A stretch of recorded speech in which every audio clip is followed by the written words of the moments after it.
Assassin's Creed Rogue Remastered announcement trailer. Didn't watch it. I don't know. Way to go. That's awesome. It's called show prep, Corey. Yeah. I didn't watch it either. Oh, I don't like this game. Dude. I'm sorry.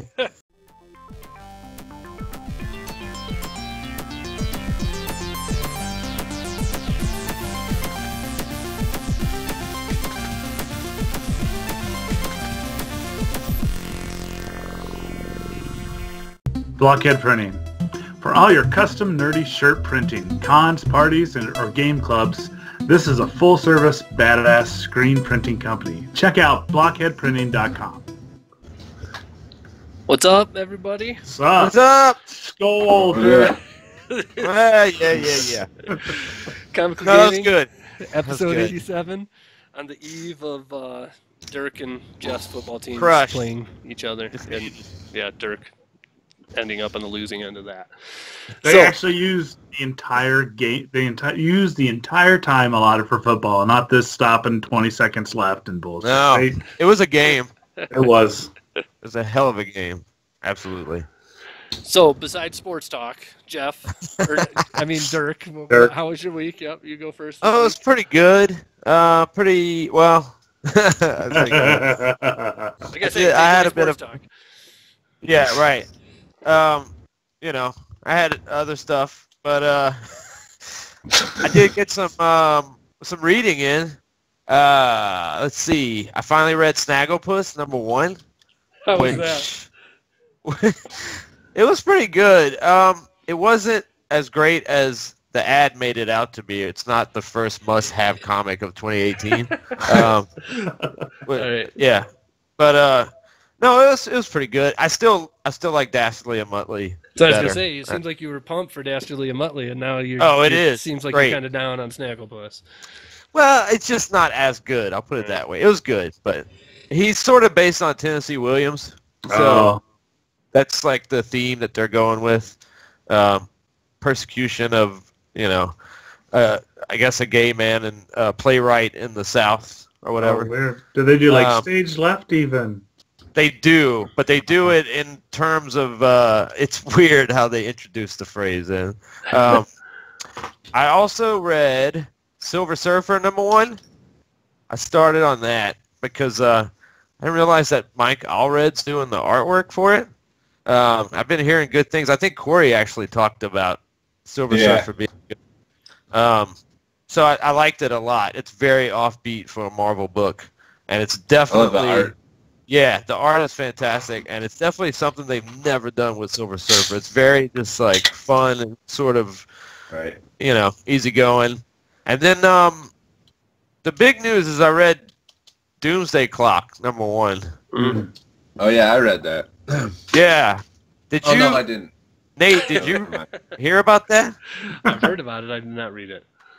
It's the sequel to Watchmen. Right. And I have my reservations about it because it's also melding with the characters from the DC universe. Mm-hmm. Like they're making appearances with the Watchmen, some of the Watchmen characters. So, yeah, we've been talking about that since they announced it. Yeah, I just I had reservations going in, but it actually ended up being really good. Oh, At least issue 1. So, and then I haven't gotten to play it yet, but I got Doki Doki, and we'll see. Yeah, I'm ready. I can't wait. That's going to be a long conversation once we've all finished. Yeah, I got a feeling already. Oh, Lord.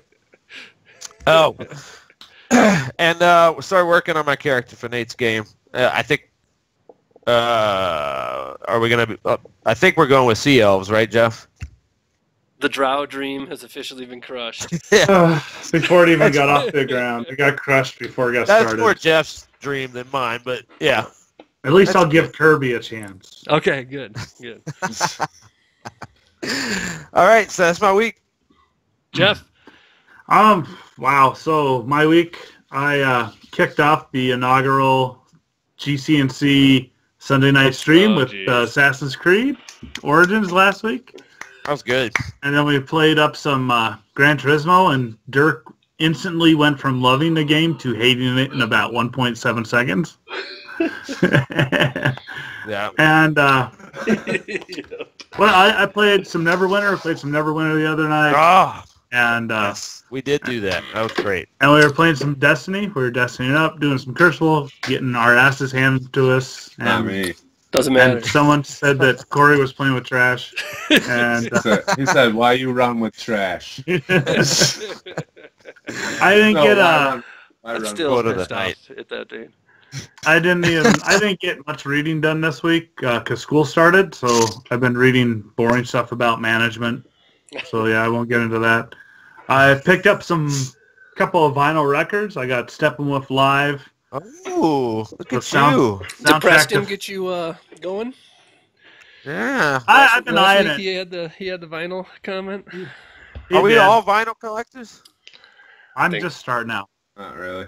Okay, so it's just us three, and Jeff's just starting.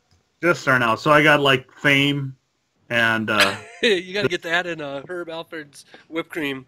Yeah, yeah, for sure. And other delights. Yeah. But there was I went to Half Price Books, and they had a kick-ass vinyl section. I was surprised. They had cassette tapes, 8 tracks. I was like, dude. Yep. Vinyl sales have increased again this past year in 2017. They've it's gone crazy. up Tapes, from the previous year. Cassette cassette tapes are back too. Yeah. Well, it's because a lot of millennials realize that the tape player in their car is not an iPhone charger. Tapes sound good too, man. It's tape. They do. You know? So does vinyl. Tapes sound like shit. Vinyl sounds good. No. Tape sounds. Tape like is shit. analog, bro. Analog. Really rules. fuzzy. Absolutely. I'm over physical media. Oh, jeez. And that's really all I got So you for got this week. I was busy in other ways. So oh, this really? I had the week off essentially, where my wife's out of town for the week. The kids went back to school, and so I had to take off work and sit at home by myself all day. So I got some serious video game playing done. Yeah, you did. I intended, like, I woke up, it was funny, I woke up the first day and I had like a list that I made in my phone all week of all the things I wanted to do around the house when my wife was out of town. And I realized that the kids were gone and my wife was out of town for at least 2 days. Those two things overlapped, and I said, I'm not going to do jack shit except play video games with every hour of that I possibly can. So, mine's coming up. So yeah, I got some hardcore stuff in. The main point of which was beating Uncharted 4, which really great, super good. I'm more impressed than I expected to be with it, and if we have time, we'll talk about it at the end of the show, a little spoilery as well, because I'd like to get into it with you guys, a couple things in there. Also looked into it, I'd heard about, but hadn't seen yet, the single-player DLC for Star Wars Battlefront 2, and played through that. So it's 3 missions. It maybe will take an hour and a half at the most, but more along the same lines. It's if you have low expectations, the game can be fun, especially playing through the story and stuff. But ultimately, 10 years from now, will anybody remember what the fuck happened in this game? No. That's the answer to that. But if you're a Star Wars nerd and you want to play some video games about Star Wars, it's all right. The single player stuff, I can handle it. And it has some really cool tie-ins, again, with the other movies.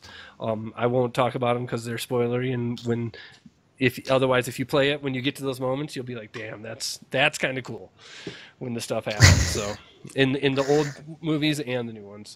So yeah, good stuff there. The Inside, started playing Inside. Anybody play Inside? Is that prison? No, I haven't. I got it. Yeah, I haven't. Not a prison escape game. It's the people who made Limbo. Does that ring any bells? Like, it's their next Sell game. it as a 2. Sell it as a double. Yeah, I'm sure they do. And the year that it came out was the year that Witcher 3 won everybody's Game of the Year awards, but everybody, like, this game was in the running as well. And it's like a 2-hour-long adventure where you can only go from left to right the whole time with very, I don't want to say poor, but very simple graphical style to it. And everybody says it's the bomb, so I'm playing through that Jeff's one. kind of game. Oh, you haven't beat it? I thought you said you beat it. No, I'm like halfway through right now, that one. So yeah, we'll see what happens with that. And then Neverwinter, I gotta say, I love Neverwinter. Absolutely. I like it more than then what's it? Sword Coast. Sword Coast Legends. Oh yeah. No, Smokes it. not that. ESO. Yeah, ESO. Oh, ESO. Yeah, for MMOs, I like think how I do, colorful it is and everything. Like ESO is just like gray land everywhere. This game's like Skyrim-ish. super colorful and just the D&D backbones are cool.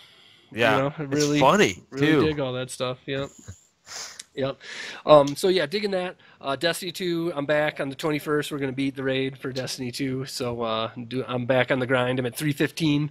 So I'm digging it. And Trash still, in the Crucible, though. still, Trash. Still convinced that the rest of the world's complaints about that game do not apply to me. Like the stuff that other people are complaining about is actually a benefit to me. Like the fact that I don't have to put 40 hours in a week on Destiny is good. 3 hours is perfect for me to get it all done. And then yeah, GT Sport, just played some GT Sport on the stream. Thanks everybody who stopped by for that. That was a good time. Yeah. Reading more and more of this guy. Horde of the Dragon Queen.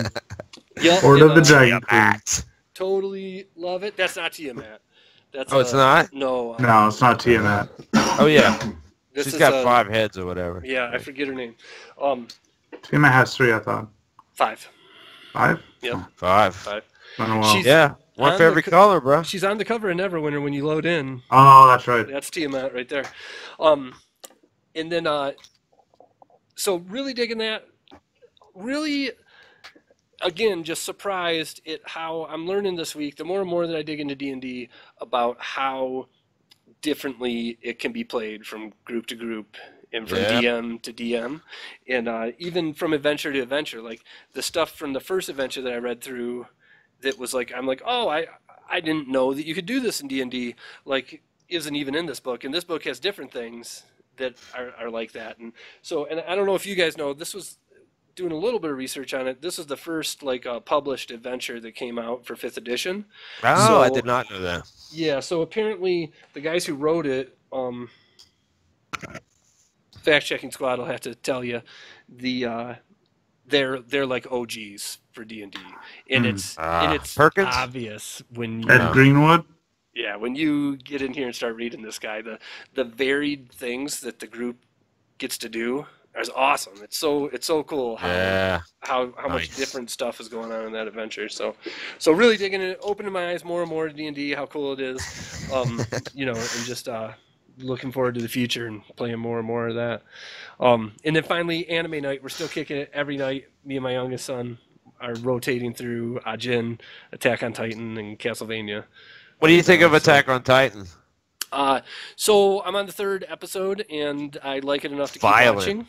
It's violent. Yeah, it is violent. Yeah, but not. I mean, it's like it's sort of disturbingly gory in a way because they're Right. I don't want to get spoilery, but there's the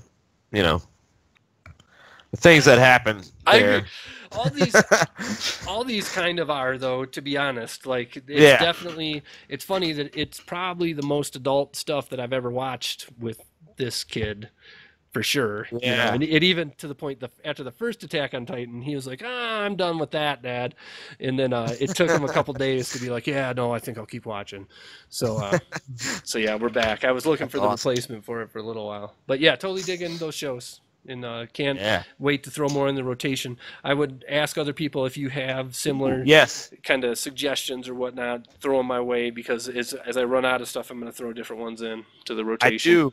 Yeah. Actually, Mushishi. Mushishi, okay. Yeah. Check that out. What's it on? How do you watch it? It's on Netflix, I think. Okay. And if not Netflix, I'm pretty sure it's on Netflix. But Amazon Prime, I think, has it.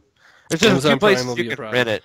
Yeah. But, yeah, check it out. Cool. I will. All right, Corey. All right. Guess I'll start with the anime I watched this week. After Dirk mentioned Made in Abyss, I started watching that. I watched, I think the first either 2 or 3 episodes. It is real cutesy and very cutesy.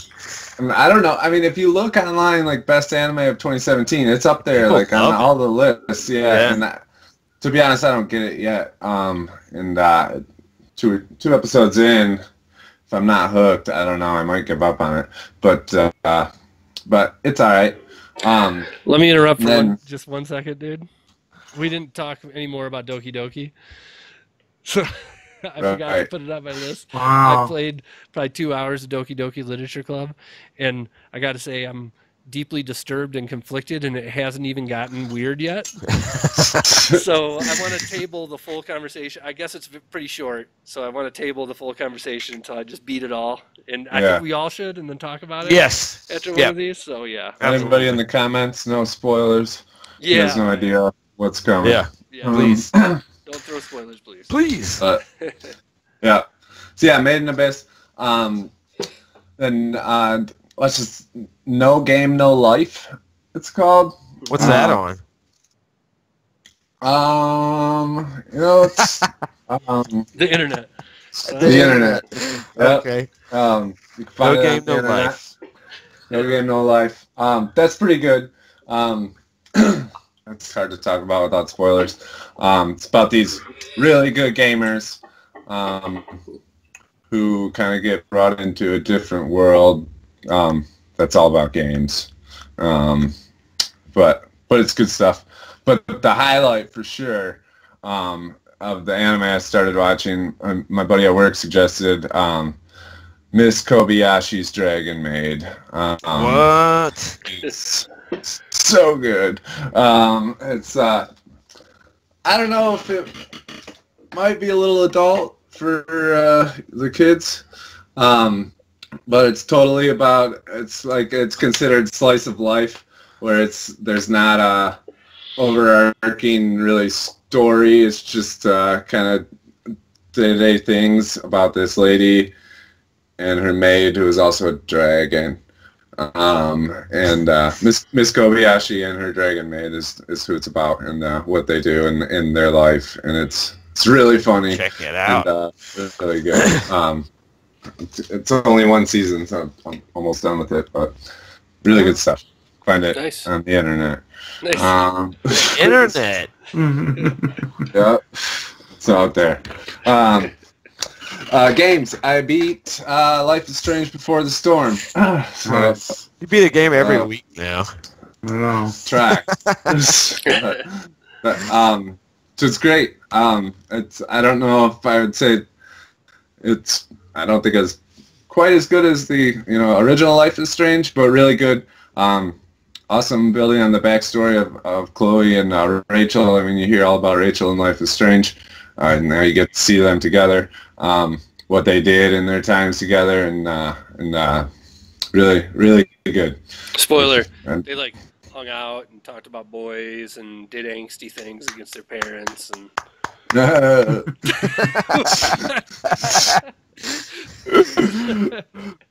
All right. You're not right. I mean, well. Anyways, and then I started playing Odin Sphere. Nice. It's cool, isn't it? Yeah, it's sweet. I really like it. It's most games I try and play one game at a time and beat it. And it's not a game that I'm going to do that because it's like 35 hours of. Oh man. And it's all just basically side scroller hack and slash combos and stuff. Right. So, but it's great. Oh, I didn't know that. All right. But with the RPG level up systems and skills and stuff, and pretty weird story going on. But yeah, it's a lot of fun, and it's a good game to pick up for like an hour, half hour. Bust out a few levels. So I'm definitely digging that. Started The Last Guardian, which I'm iffy about. I haven't played it in a few days. Which is usually not a good sign for me with games. But I really like the dog, the bird dog, and run around with them and doing the stuff. But there's no guidance in the game whatsoever, like telling you where to go. And it seems like every 15 minutes I'm running circles around trying to figure out what the fuck to do. Right. And you got to think, like, that game took 10 years to come out. Like, that game Yeah. started. The guy who started making that game, it was like 12 years ago. You know what I mean? Yeah. Think about what games were like back then. yeah, You know, so I like puzzles, Yeah. but need some prompts. I like dogs. I mean, yeah, the bird dog is awesome. You have some great He like is. interactions with him, the way he interacts with the settings and you, and it's really cool. But it's slow, and you get, and like I said, you get it to points where you don't know what the fuck to do, and then you gotta take 10 minutes to figure it out, and then you play for another 20 minutes, and then you run around in circles again. Like, at least that's my experience. So it's hard to keep me hooked because it just keeps like, I keep getting stalled in, and I'm like, all right, fuck this. Also, Neverwinter, we played together, Destiny 2, obviously, and then I just before the show I put a couple hours into the Battlefront 2 main campaign, which it's all right.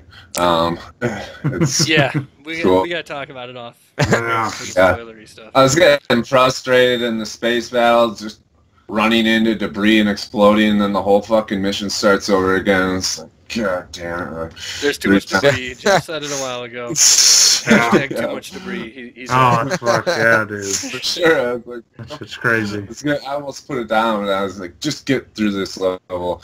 Get back. Like, I actually really liked the space fighting in the when we did that First beta online. And I like that better than the PvP. But as far as the campaign goes, the first-person shooter part is I like way better than the space, because that running into shit. And if it would like respawn you right where you crashed, it'd be fine. But it starts the whole mission over again, and it just gets frustrating. So yeah, that was video games, comic books. I was just gonna say it's that game is like you say, it's all right. It's just every time you play it, it's like, man, this is the most beautiful Star Wars game I've ever seen, and it's just all right. Awesome. You know what I mean? Like it's disappointing that they didn't do more. You know? Yeah, I'll say I got to like the turning point in the campaign, and I don't know. I'll talk to you. Yeah. I'll talk. But comics, I finished BKV's first run of Runaways. So I think it's 18 issues. Final verdict. It's really good. Not blown away. I mean, I don't really have any. Just not blown away like I am with Saga and Paper Girls and stuff. Well, it was really, really good Marvel story, a great origin story for the team. I definitely want to keep reading it. I actually read the first issue. He does the second run too. It starts back over at #1. The first run was in 2003. The second run started back over at #1 in 2005, and BKV does that too. So I started reading the first issue of that. So I really like it. I'm keeping reading it. It's just it's good. It's really good. I don't. It's just like I said. It's no Saga. It's no Paper Girls, but it's good Marvel story. Yeah, for sure. But he sets high expectations. But it's good stuff. And then TV. Other than anime, I finished Dark. You didn't say that, Nate. That's right. I finished Dark as well. Yeah, we both finished Dark. We're both kind of meh about it, right? Yeah, I kind of finished it, and I was like, huh? All right. Okay. I still, I feel like I still would rather watch that than almost anything else that's out there right now. Like, when I think about, like, what am I going to watch tonight, it's getting hard now for me to pick something to watch. But yeah. Which is why I finished it, because I was like, well, there's nothing else that's better. But the answer is that there's a lot of anime out there that's better that I'd rather watch. Sure. So, and then I did watch, actually, the first 2 episodes of the new season of Black Mirror. And that was all right, too. Not great, but not terrible. Right. So, yeah, right. That's it. That was my week. Oof. That's the week.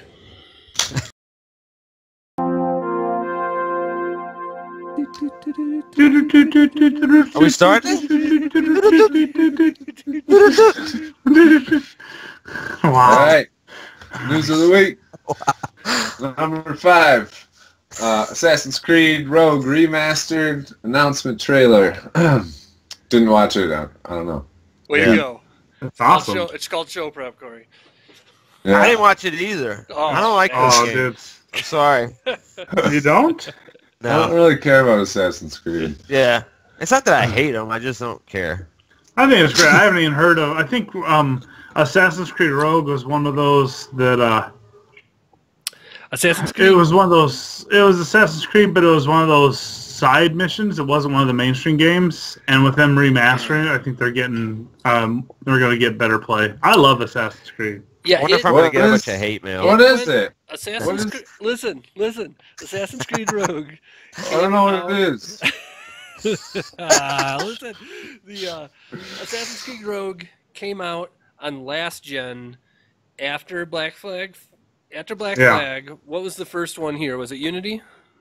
Yes. When the year that Unity came out on next gen systems, Assassin's Creed Rogue came out on last gen systems, and it got better reviews. It was like Black Flag, where there was tons of boat. Pirate ships. Yeah, and the same Yeah. mechanics and all the stuff for that. And a lot of people just missed it because they had moved on. Yeah. So now I it's missed back. it, so Now it's remastered. I missed it too.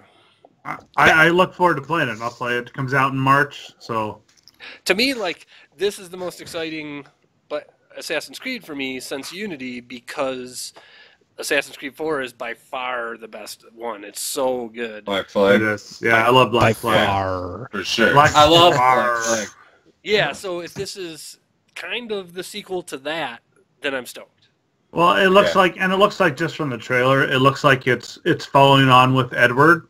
Is it pirates? Yeah, because Edward was the one in Black Flag, which he wasn't an assassin, and then he ended up just finding some assassin's gear and was chasing this dude. And I love the pirate battles in Black Flag. I love the sea shanties. I love the whaling. Agreed. And it looks sweet. It looks sweet on the Xbox One. I played it on Xbox One, and I just sail for hours. Yeah. Yep, I'm with you. I love that game. That game was great. Yeah. So March 20th comes out. Nice. Number 4. Bendis DC debut set for Action Comics number 1000.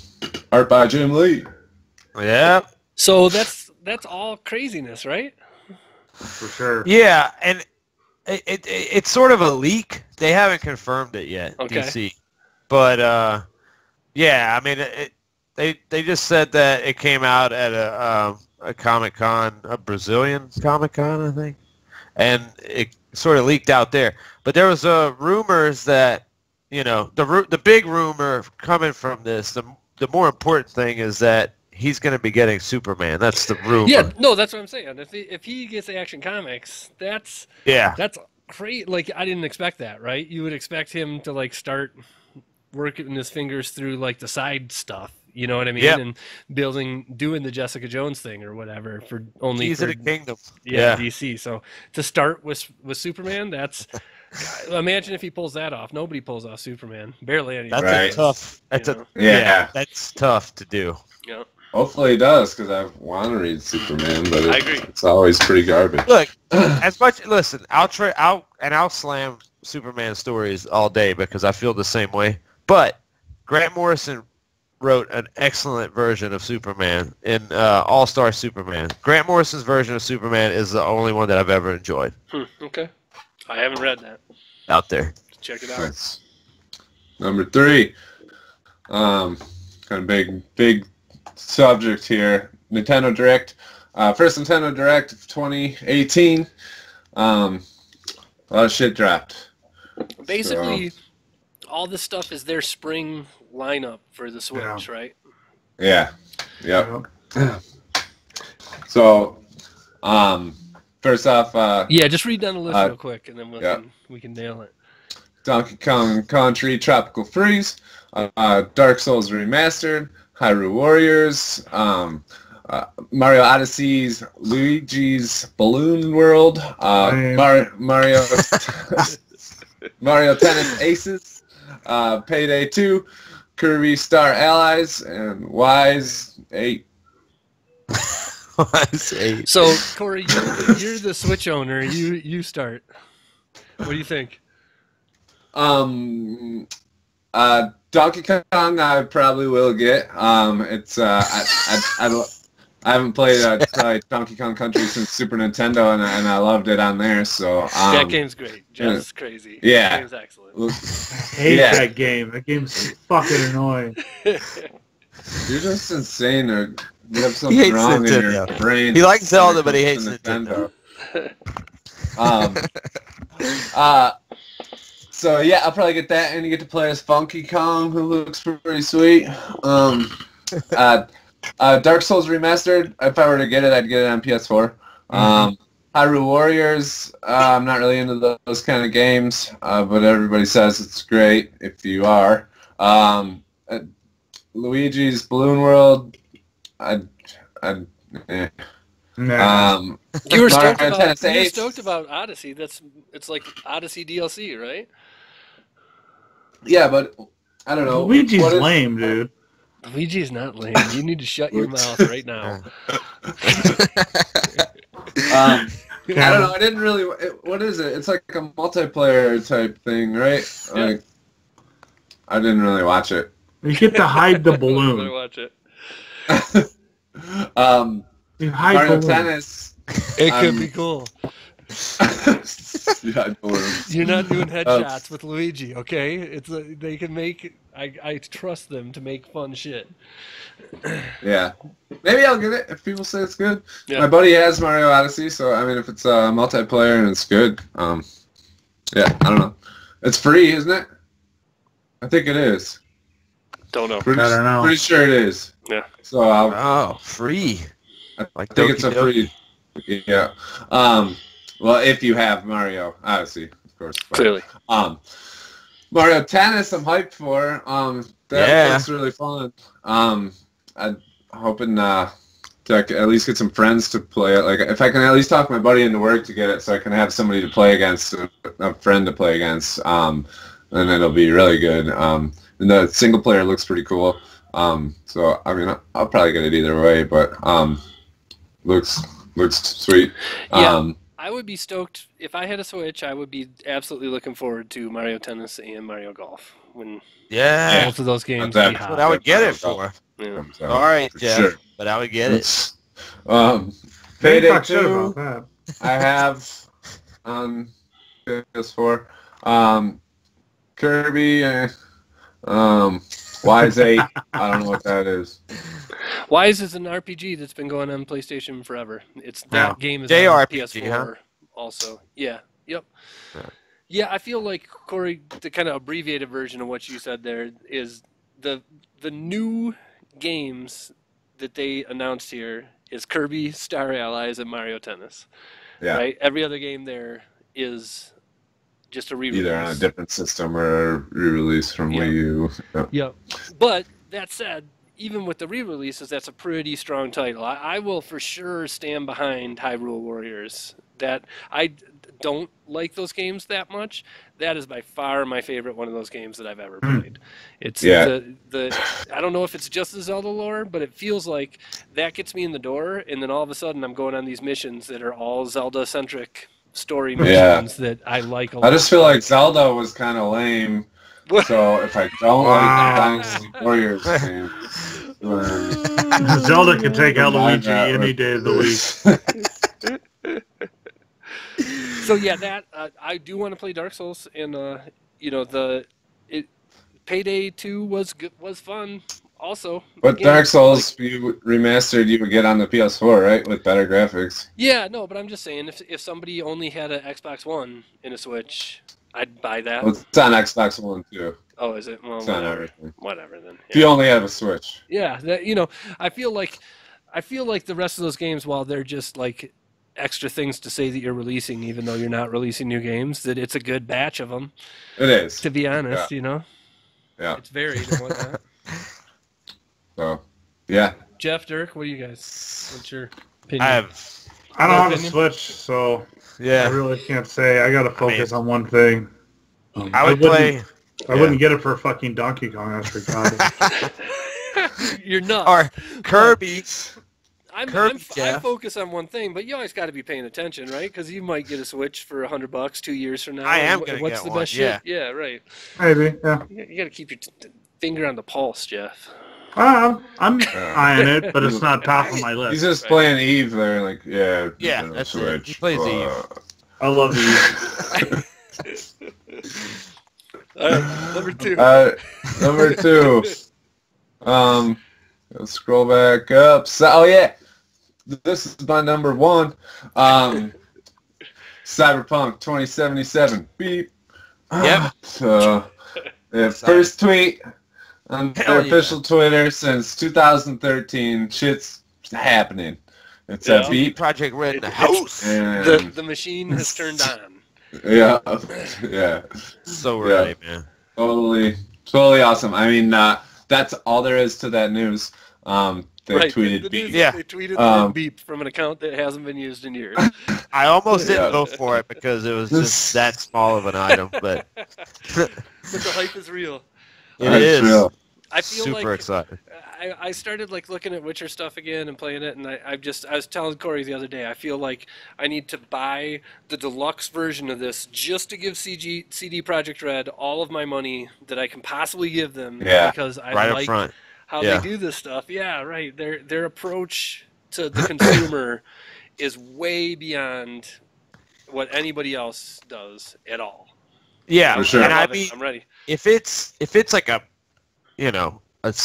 future version with Witcher style gameplay, oh my god. Yeah. Is all I'm gonna say. That's it.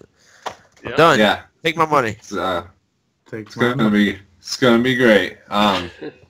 So hopefully that means we'll get some real Cyberpunk news this year. Yep. You would think. Yeah. So be awesome to see like then, a real trailer at E3 or something. Yeah. Right. The number 1. Ooh. Yeah. Stanley accused of sexual Misconduct. In a couple different ways, right? Yeah. Like this wasn't just one person. This is a couple different things. A masseuse and Masseuse and his maid nurses. service. And nurses. Yeah, nurses. So hopefully that's not true. I don't know. But take it away. Problematic. I don't think anybody wants it to be true. No. But I was thinking about you struggle. You don't want to be dubious about things that come out about somebody like that. But I know that the comic book fan world can be rabid, and I don't know if these women that said this are aware of how rabid some of these fans can be. Yeah. So I worry about backfire. I worry about backlash from the comic book community on these women. Yes. And I never thought about that. Yeah, they'll dox them. I mean, look, it's happened. Right. It's only a matter of time before it's gonna. I hope that the backlash isn't as severe on Stan's career, all his accomplishments. Right. But yeah, it is what it is, and it makes it a problematic legacy. Yeah. It does. Yeah, right. He's not the only one with that, right? He's not. No. Nope. Yep. Aziz Ansari just got popped. Yeah. Oh, really? I didn't see that one. Yeah, I feel like, at this point, you give, it seems like you give women the benefit of the doubt, especially if multiple people are coming forward in this situation. Of course, he's, at this point, has adamantly denied it, right? Yeah. So, chance that people are just trying to get money off of somebody who's about to kick it, yes, that's a possibility also. But, I think at this point, it doesn't, if I'm make it a prediction, I think he's just stubborn and holding on, and it's probably this news is probably as bad as it sounds. It is. Yeah, I hope not. I'm just not gonna wait until we find out for sure. I mean, for sure. It's, it's really sucks if that's true. And Stan was the man, is the man. You see Twitter and everybody's already condemning him, and I'm gonna wait till we find everything out, but I really hope it's not true. Well, I mean, it's one thing to condemn him and say, you know what, this is wrong. I mean, Stan, you look at it one way, it's like, if he stood up and said, yep, you know what, that's my mistake. The problem is even if he takes accountability for his alleged actions, because it's not confirmed yet, but even if he took accountability for the alleged actions, they're still going to just eviscerate him. Oh, yeah. No one's safe. They don't accept that as it's not acceptable. And the only way he gets off clean is if these turn out to be false reports. Whether he admits it or it gets found out with him denying it all the way through. Damage might be done at that point. And the problem with that, though, is if it does get proven that he's exonerated, it does destabilize claims coming out in the future. Because that's always the risk. Yeah, and it's going to be the internet that's going to be the major deciding factor. The mob will sit there and Twitter. Oh, dude.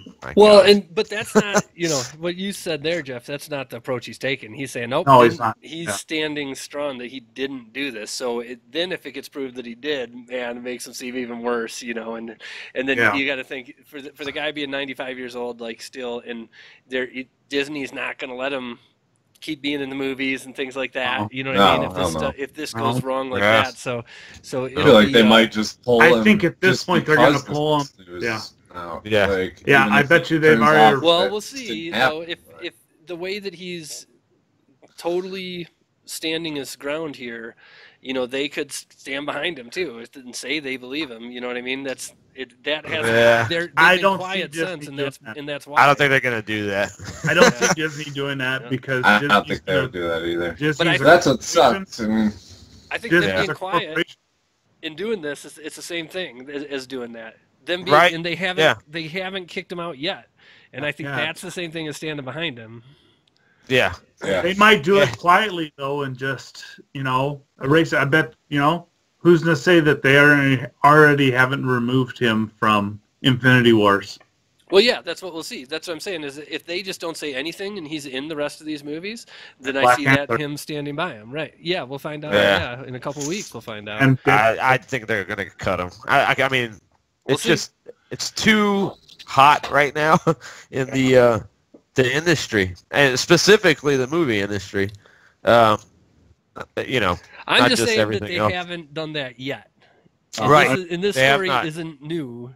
You know what I mean? It didn't break an hour ago. No, well, the story broke over the weekend, so being a holiday weekend for a lot of folks, it may come back. They may make an announcement on Tuesday. Yeah. Also, look for a legacy shift to Jack Kirby in place of... Start celebrating Kirby. Yeah. So that's it. That's your news of the week. News of the week. News of the week.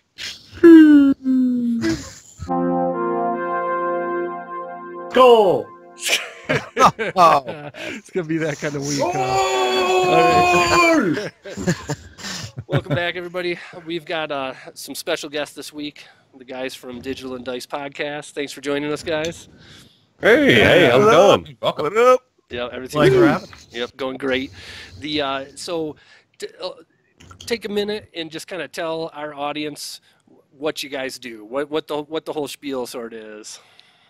All right, well, I'll take the lead here. So we are Digital and Dice.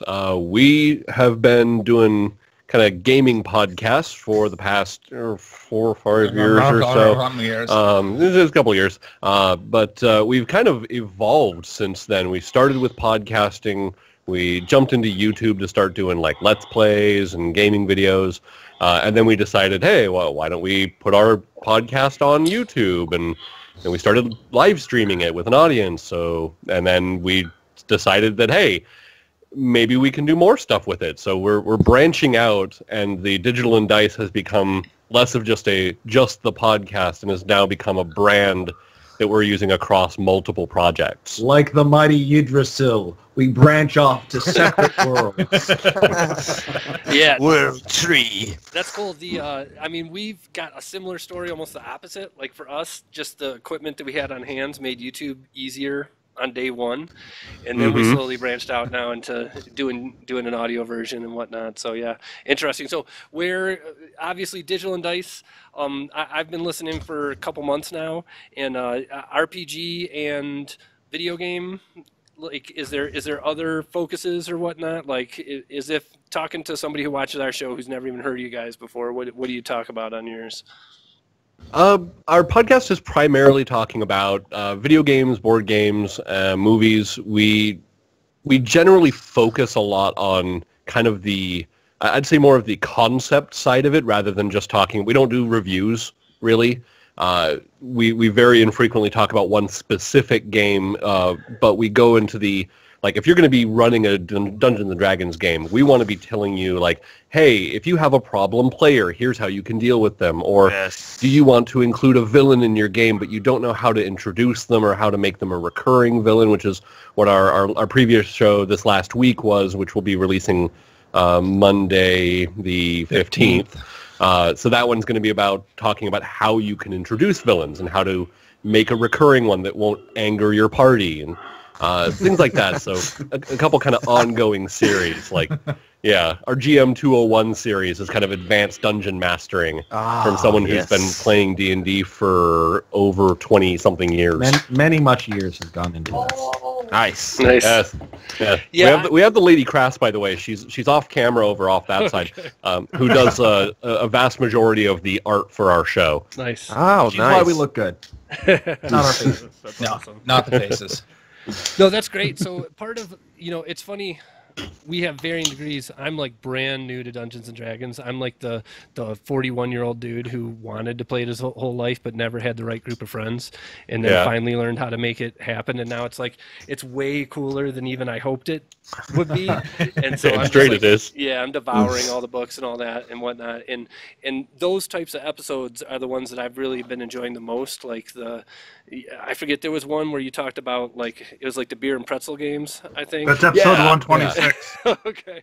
All right. And then there was another one that was more kind of how do you run a game in certain manners and whatnot. And super interesting stuff to me, being like new to this. And I definitely want a DM. I don't want to just play games or whatnot. So really cool. Oh, we highly recommend it. Yes. Really cool theory stuff. I really enjoy it. And I'm just curious, like, how do you do such a good job of appealing to me and the person who's been playing it their whole life as well? Like, that's got to be a tough one to pull off. Honestly, I'd have to say it's passion. This is what we do for fun. We geek out at each other. Before we were doing podcasts, we were hanging out, going camping together, playing Dungeons and Dragons several times a week. Yeah, multiple games a week. Multiple games a week. And we wanted to share, like, what our clique of friends does with the rest of the world, and we brought that energy with us, essentially. Nice. Yeah, I'd have to agree. The amount of stuff that we do, like, this has just been our life. Gaming is my life in one way or the other, whether it's consoles, PC, role-playing, board games. And I've always wanted to share that, and that's kind of how we've kind of moved it from just us sitting around on the couch to, let's talk about it on air and see if anyone out in the interwebernets wants to actually listen to us. So far, so good. Nice. If we're going to share everything, then we're going to have to get the GoPros at some point now. Yeah. That would be an interesting podcast. I guess that kind of leads into my question. Why did you guys start the Digital and Dice? Like, for me and Nate, it was basically, it sounds similar. We basically talked for hours a week about video games and comic books and all this shit. And then we just decided, may as well make a show about it. If we get big, cool. If not, we'll have a log of our conversations, in the long run. What was your goal with Digital and Dice, or why did you decide to start doing it? So I'll give you the Reader's Digest version of the history here. So back 7-8 years ago, my roommate and I at the time decided to start a podcast because we would basically have arguments and like screaming fits at each other well into the night over various gaming related things.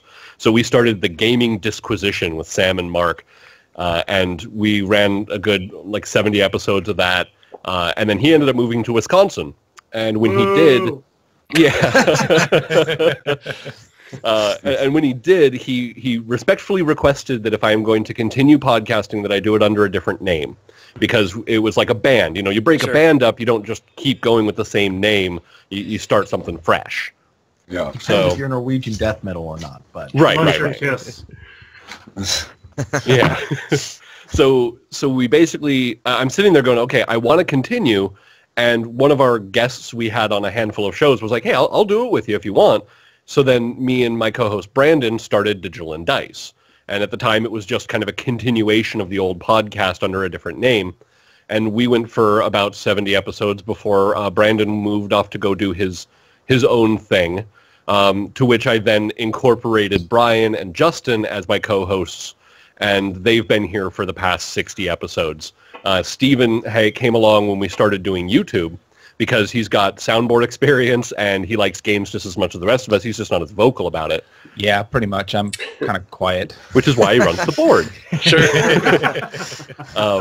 But yeah, we just started off as wanting to get our voices out there. Don't touch the board. Brian is not allowed to touch the board. Right. But yeah, we started off just wanting to talk to people, and then it kind of evolved into talking to people in a bunch of different ways. So Sure. that's where we are now. Nice. Oh, that's great. So I guess I think Jeff and I are the only two in our current group, maybe Pete, that go back to the original. Yeah. I started, I think, in '91, playing second edition. So I fell in love with it then. I did take a long break in between and just rediscovered it with 5th edition. So A very worthy edition to be in. What's that? Sure. The worthy edition to get back into. Absolutely. Yeah. So I guess my question is, do you guys have a favorite RPG system personally?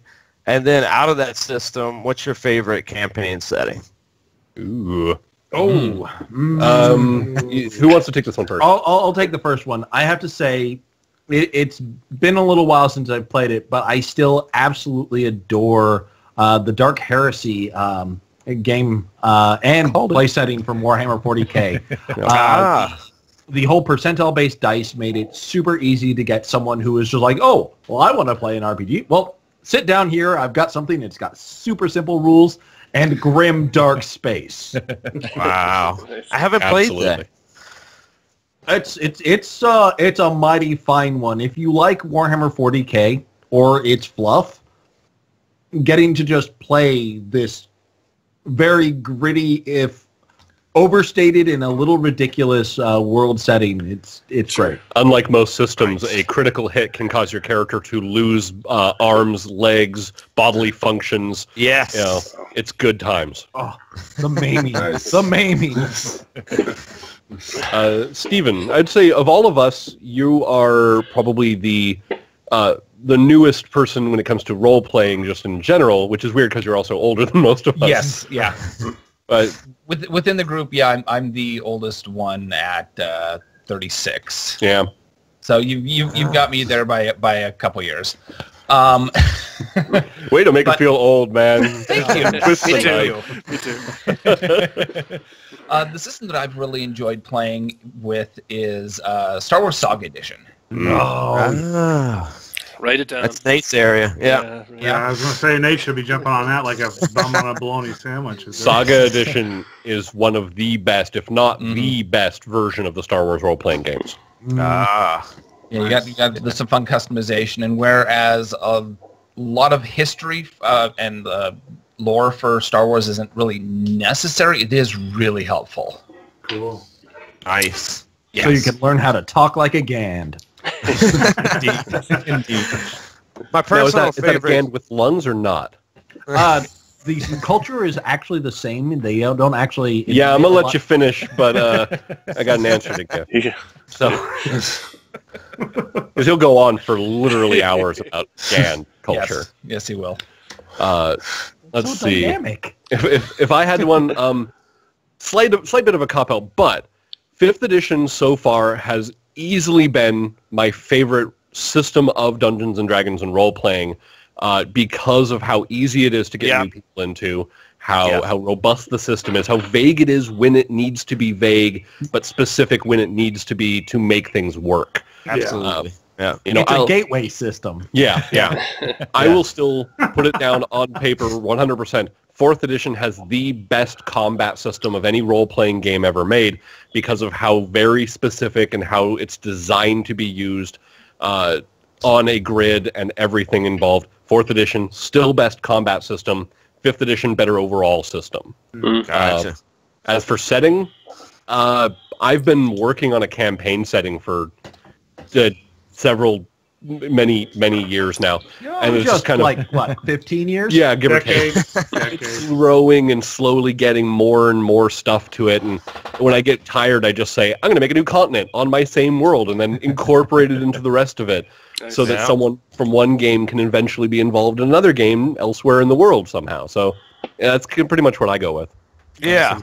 I have a serious crush on Dark Sun from 2E. That's my far favorite. So I incorporated a version of Dark Sun into my world. Nice. Wow. Nice. Well, I would say that I started playing D&D in like 1987.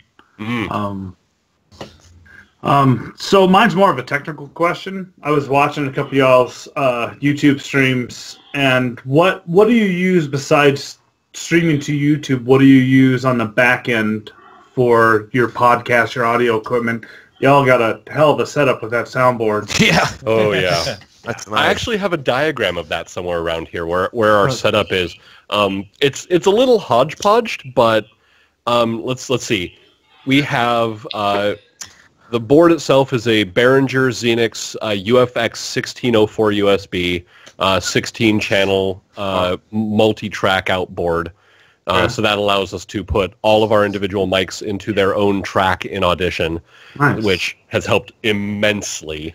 And it also lets us put all of our audio tracks into one and then route it through Skype. Yeah. Okay. Yeah. Nice. That actually was an issue we found out earlier this week, is that Skype doesn't recognize ASIO drivers out of soundboards. So I actually routed the board from a main mix back into itself, and I'm only capturing one of its outputs, which in and of itself is capturing all of the other outputs. That makes sense. But we have Audio-Technica 2020 cardioid condenser mics for here, there, and over by the couch. Because on the other side of the monitors you see on screen here is a couch, and then we're also looking at the TV we play all of our games on over there. Oh, nice. And then everything is routed to two computers. We have a gaming computer over here, and then another computer we use to encode streams, edit the audio, and edit everything. That's kind of sitting behind the couch down there.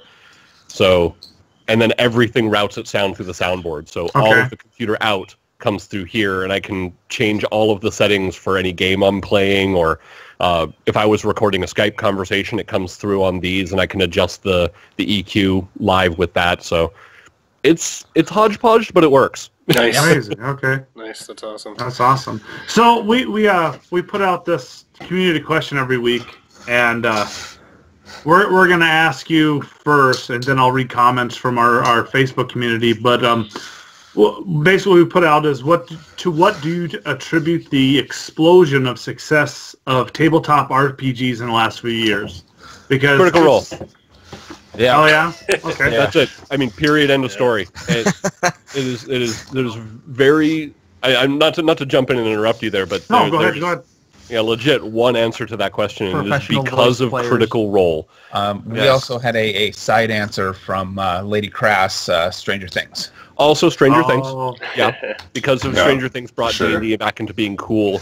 But Critical Role, because it was so many professional voice actors that were like, hey, we're going to play D&D for a Right. stream. And, you know, if you go back and watch episode 1 of them, they start out with like 250 subs. By episode 3, they're cresting 1,400. And then their number of subs just increases exponentially over the course of their episodes. And it's because of how popular they were showing, like, hey, D&D's a game anyone can play. Look at these mooks sitting around a table having fun eating pizza. Right. You know? Yeah, And it's then, funny. and honestly, it's like shows like your guys, you know, it's people who've been playing D&D online and streaming it or releasing it as episodes. It's becoming such a popular thing that people want to be involved in an ongoing, you know, story that they might even have a little bit of say into because of commenting and the internet, and they get to kind of be part of a world and a part of a story that is growing in real time. And Right. people who don't have a group to play with can be kind of a third wheel to another group. So, you know, Absolutely. yeah, your guys' group is a good example of one that, you know, I see you guys get a good number of views on your stuff. You got people commenting about what's happening in the story, and they're getting Yeah. involved. Yeah. It freaks me out. Great. It blows me away because I edit that video and post it every time we do it, and I'm just amazed that people actually watch like almost the whole 2 hours Yeah. or whatnot we go, and I'm like, really? Shock. Yeah, I It's- was actually the first thing that kind of got me thinking about it again a couple years ago before I hooked up with these yahoos was the my brother and me. Their I forget what they call it. Adventure Zone, I think, is it. The similar kind of thing, just popular culture, people pushing it out there. Yeah. Die in your sleep. I was thinking about dying. Fucking love that. All right. So Yeah, Jeff, go with the. So yeah, our Facebook, we had a couple of responses on Facebook. I didn't see anything on Twitter, but oh well. So John says it's pretty random. He says the bartender at Up Down said it was because he grew up playing multiplayer Nintendo games, but now video games are more single player. So his peers are looking for a replacement for that type of social activity. Also, you can drink beer and play an RPG at the same time. Yes, Absolutely. And that reminds me of your beer and pretzel episode you guys were talking about. I found that interesting. And then Joe... Wonderful drunk characters. Well, Fannin likes to drink and the Yeah, pie. we had a couple episodes. The character was perfectly sober. You, on the other hand. Right. So then Joe says it's become more socially acceptable due to how it's portrayed in movies and television shows, i.e. Stranger Things. Yep. In addition, several celebrities have come out of the nerd closet and stated that they play or have played for years, if not decades. And he names Vin Diesel, Joe Magnol, I can't say his name right now. Manganiello. Yeah. That guy, Felicia Day. And then he says, nerd is the new cool, Big Bang Theory, Stranger Things, Harry Potter. Yeah. Yep. Yeah, agreed. Yeah. We're cool Yeah, for kids sure. now. So weird. It's taken forever, but It's power. and right, cool. I remember watching during the I think it was during the Oscars last year that Kristen Bell and Dak Shepard were playing Settlers of Catan Oh, in funny. the bag. Ah. Nice. So Interesting. now kids are getting beaten up at school for not playing Dungeons and Dragons. It's totally what it is. How the tables have turned. You're going to be an So, elf? guys, Huh? it- You're going to be an elf? Yeah, well, wuss. That's what I thought. You'd be a dwarf. So thanks so much for stopping by. Definitely. Hey, thanks for having us. Yeah, Yeah. definitely like Yeah, everything that you absolutely. guys are doing. So one more time, if you can kind of talk about where everybody can find you, and then what else. Like we pretty much have just focused on your guys' podcast. Like what else do you have in the cooker at this point? Oh, yeah. Because I know there's a lot from listening to yours. Well, let's go. Let's start off where you can find us. Best place overall is www.digitalanddice.com. That's where you can find links to all of our stuff, as well as listen to the podcast right on the main page and answer the question of the episode that we ask. You can find us on YouTube, Facebook, Tumblr, Twitter. iTunes. You can find us on iTunes Yes. now, and that's Yeah. a new thing. Absolutely. Wow. Well, That. Well, some of the That's where I stuff on found you. iTunes is new, which is a great segue because as of the new year, we have started a couple new projects. So without getting too much into it, Let's Plays are slowly going away as one of the more popular media on YouTube. But what's been bigger is games like Dungeons and Dragons. And because half of our show is basically about Dungeons and Dragons, we figured it was about damn time for us to do a game of our own. Right. So Hazardous Endeavors is a show you can find on our YouTube channel. You can find it on iTunes, Podbay.fm. You can find it on iHeartRadio, Stitcher, TuneIn. And you can listen in as our wonderful heroes blaze through the story I am giving them. So that's one of our big projects we're really happy with. And we're learning. And if you go to the YouTube, though, you get the added bonus of seeing all the little cute animations of the characters as they move forward and attack Final Fantasy style. Nice. So glad we have an extra D&D game to play regularly. Yeah. Oh, no. We've also started one other thing. It's called this is the brainchild of our host, the one called Justin. This is called Creature Pasta. It is a discussion of the origins and descriptions of various creepypasta critters, gaming beasts, and horror monsters, where they came from, what they look like, how they came about. And then the second half of that particular show is then how to introduce those monsters into a Dungeons and Dragons game or into a role-playing game. Oh, awesome.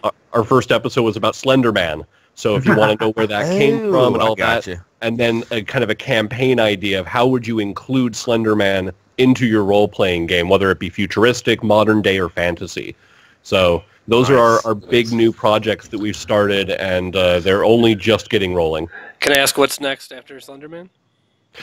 Yes, actually, episode 2, which will be going live on January 22nd, is Draugr. Nice. The North kind of Norwegian style undead born of a Norse is the word you're looking for. Thank you. The Norse undead born of an avaristic or evil person bent on revenge and basically effing with people's stuff. I was just thinking about what Jason Voorhees' AC would be. Depends on which movie. Yeah, right. Very true. If you're talking like the scariest he's ever been, which I'd say is like 7. Not Jason X? Not Jason X. Jason X was a joke. Jason X. Been wanting to let Kane Hodder do what Kane Hodder wanted to do. That's fair. All right, guys. Well, awesome. Thanks again. Thanks for joining us. Everybody yes, absolutely. Awesome. Thank y'all so much. Game on, Internet. Game on. Game on. So that brings us to question of the week for next week. And that question is, what games are you looking forward to in 2018? Question mark. God of War. I liked it intentionally vague. We could be talking about tabletop. Oh, Could be talking I about think board about that. games. Yeah, I like that. So, yeah. Not Donkey Kong. We'll throw it. Could be talking about Donkey Kong. So throw it Dark that Side. onto our Facebook group and on Twitter. If look to answer that for next week. So thanks everybody. Moment of the show here. We want to support the people that support us on YouTube. We got a bunch of new subscribers again. Really appreciate everybody. And a few of these people have YouTube channels of their own, so we'd like to give them a quick shout out.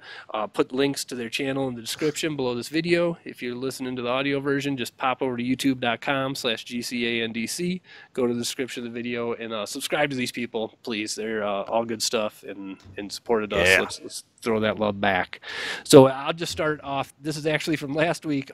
Suspicious Ducks was the name of the week last week, and they went on a little Twitter They went crazy for us. That really had a lot of retweets and whatnot, and just a really super level of support back It's at blowing us. up. Yeah, so I talked to him a lot. right. Just wanted to say thank you to those guys. Love y'all. Yeah. Love you, Suspicious Ducks. Yeah, I mean, I got the Sacred Mason. And I got a huge shout out to Easy Money 10,000. He jumped on our inaugural stream for our Sunday night stream last week, and mad chat. That was awesome. Thanks for stopping by and subbing. He jumped on there and subbed right away. Another one is O.F. Gaming. Nice. We also have Fury Burger, and then last but not least, The Forge, creating adventure. All right, so name of the week. We always do every week. We pick based on nothing other than the names alone. What do you guys think? Oh man, I'm going with Fury, even if it's furry, but I'm going with Fury Burger. I'd rather have a Fury Burger than a furry burger, so I'll go with Fury Burger. I'm with you. Fury Burger. Yep. Yeah. Corey? Same. All right. Yeah. Unanimous. Unanimous. That doesn't happen all the time. That's a platinum award. Fury Burger, you went down in history with the names of the greats, all the people across YouTube that have won our coveted Name of the Week award. We should keep track of that, the unanimous You're, votes. yeah, we should. All right, check out all our stuff online, please, everybody. Thank you. We have a blog where we put up all our videos along with some extra things here and there over on our Patreon page at patreon.com/GCANDC. You can support us while you're there, but you absolutely don't have to. Everything that's we put on there is free, and just our crazy stuff that we're thinking about and putting out there. Find us on Twitter at GCANDC. And thank you to Fred Thomas for opening music and C Rider for our awesome logo. And just to put back out, I know it's really new, but Sunday Night Stream kicks off every Sunday, 9:30, 8:30 Central. Yeah. It's been fun. The first couple have been fun. Yeah, it was a good idea. Fury Burger. We're going to have a brief conversation, full spoiler about Uncharted 4 here to wrap up the show. So if you have not played Uncharted 4, then please take off. This will be the end of the show for you. Thank you for watching. We really appreciate it. It's been Comically Gaming, episode 87. And thanks to Digital and Dice. Yeah, thanks to Digital and Dice. And thanks to you guys for joining us, as always. Sure. Always a good time. Yep. Later. Okay, so if you stuck with us, I hope you've played Uncharted 4 all the way through the end of it, because we're going to go full spoilers into Uncharted 4's story here. Really briefly, just kind of overview. I know this is super old news. What's it been, a year and a half or something since this game came out? Yeah, something like that. I just wanted to, I finally beat it, right? And you guys have as well. And I just wanted to talk just a minute about it, because I got to say, I was really, really impressed. Like, to my mind, going into this game, I was like, this is another Nathan Drake story cannot be as good as The Last of Us. It just can't on its base level. But this is kind of the sequel to The Last of Us, right? And I was like, it just won't be as good, blah, blah, blah, blah. And then I started playing it. I was like, yeah, the same old kind of action game or whatnot. And by the end of it, I was like, oh my God, they nailed it. Like, Uncharted has some inherent things that won't let you take it seriously, which is, the fact that Nathan Drake.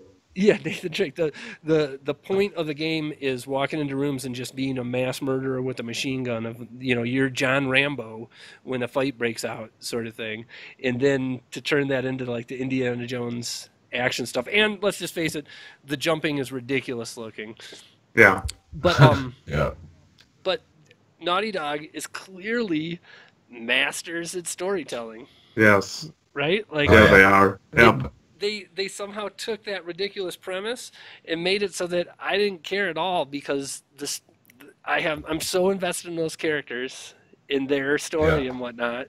Yeah. And throughout the game, like, Jeff, I was talking to Corey at the one point where Nate and Sam jumps in front of the bullet and knocks Nate off the cliff or whatever, and then he wakes up to Elena being there after he had told her and Sully to fuck off earlier. Yeah.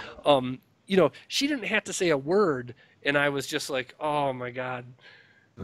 I'm almost tearing up at this cheesy action adventure, right? At that moment, because she came back for him. She didn't ditch him. She loves him. Yeah. You do a great job. Yeah, I feel like Uncharted is all about the characters. Like the story itself was, you got to help your brother out. You ditch everybody to go get the treasure with him. He turns out he's betraying you. Lying. Yeah, and then you get back, and then everybody gets, everybody makes up. You get the shit, and then he ends up happily ever after with Elena and their kid. Like, it's a good story, but not like mind blowing or anything. Like to where the Last of Us story was, more deep and crazier things happen. But the characters, what I thought with Uncharted is just through 1, 2, 3, and 4, you got to know them all so well that you just love all of them. By the time Uncharted 4 is happening, you're just happy to see them together and interact with each other. Yeah. It's well, and if you look at it, I think that they used Uncharted 1, 2, and 3 to figure out how to tell a very compelling story with the characters and get you to love the characters, and that's how they were able to pull off The Last of Us all in one shot, one game, where by the end you're just in love with Ellie and Joel, and you're just like, okay, I don't want anything to happen to any one of them. I did love I like some of the story. I liked how Uncharted 4 ended. I really did like that full circle and that closure with them back at their beach house and the kids. Yeah. What did you think about having to play Crash Bandicoot again? So first of all, my God, that is a terrible. Whoever, even back then, said, "Let's make a game where you're running towards the camera and can't see the shit you're supposed to jump over." Yeah, I know. But it was horrible. That was a sweet moment where they did the whole thing where it was like Nate telling Elena, "I'm going to play you for this game," and then it switches to the game. You assume it's them, but then pans around and it's the daughter. That was an awesome moment. Yeah, for sure. Yeah, and for sure. I just like with all these Naughty Dog games, how these characters are all imperfect. You know what I mean? In this, Joel's an asshole for most of that game. We won't go into spoilers for Last of Us, but Nate Drake in this game, when he kind of tells everybody to fuck off and goes to help his brother anyways, very Joel. And then when they get back together because they're his best friends on Earth, then there's one point where he's running around and you see Elena like jump over this thing to the side, and he goes, "Man, what do you go ahead and piss off a woman like that? You're an idiot." Like just kind of talking to himself and whatnot, and it was just it's cool. It was a very human moment, that they nailed. Oh, yeah. So I just wanted to just chat with you guys just a minute about it, because it really. I did not expect it to be as good as it was when it came out. I just thought this is going to be another Uncharted game, and while good, it's not going to be one of my favorite games ever.